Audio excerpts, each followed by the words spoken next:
میں ایک دن جامعہ میں آیا تو رات کا پچھلا پہر تھا اور لائٹیں بھی آف تھیں، تو مجھے قرآن پڑھنے کی مسجد کے ہال سے آواز آ رہی تھی، تو میں رک گیا اور جا کر کے دیکھا تو مجھے کچھ دکھائی نہ دیا۔ خیر میں نے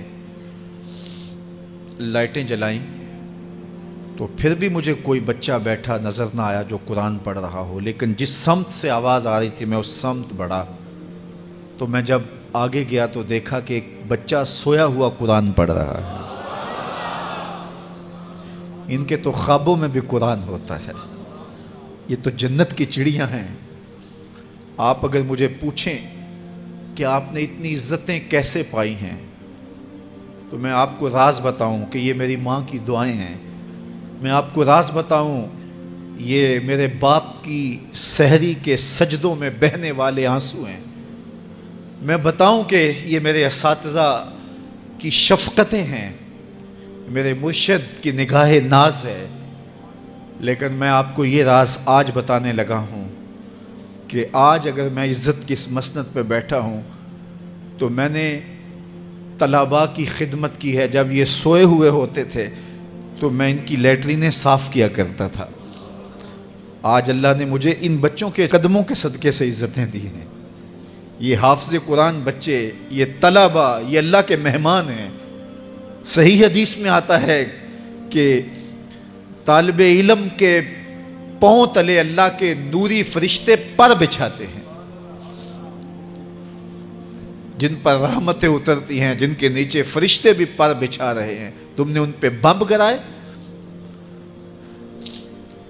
اور انسانیت خاموش ہے۔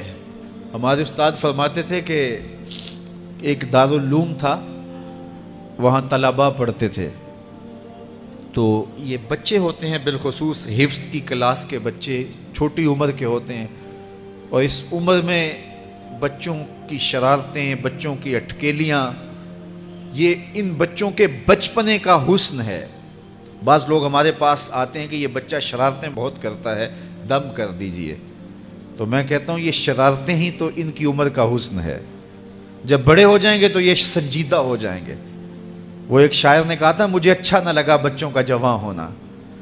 جب چھوٹے ہوتے ہیں تو ان کی شرارتیں ان کا حسن ہوتا ہے، تو وہ سکول میں پڑھتے ہوں، وہ جامعہ میں پڑھتے ہوں، یا وہ کسی فیکٹری میں وہ معصوم بچے کام کرتے ہوں، کسی ڈھابے پہ چائے بیچتے ہوں، تو ان کی طبیعت میں وہ شرارتیں ضرور ہوتی ہیں۔ یہ ایک بچوں کے بچپن کا حسن ہے۔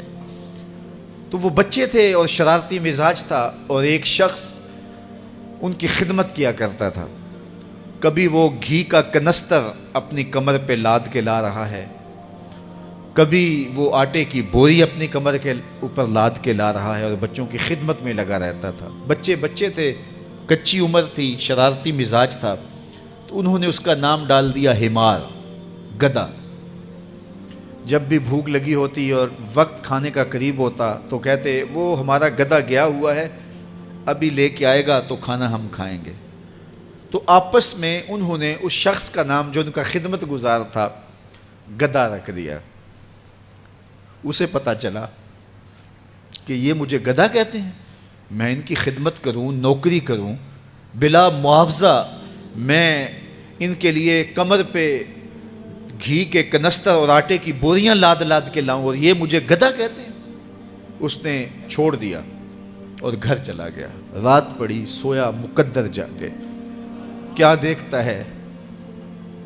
حشر کا منظر ہے، اور وہ طالب علم ہیں، انہیں جنت کا حکم ہوتا ہے، تو وہ اڑ جاتے ہیں اور ضد کرتے ہیں اور اٹکیلیاں کرتے ہیں، نہیں ہم نے جنت میں نہیں جانا جب تک ہمارا گدھا ساتھ نہیں جائے گا۔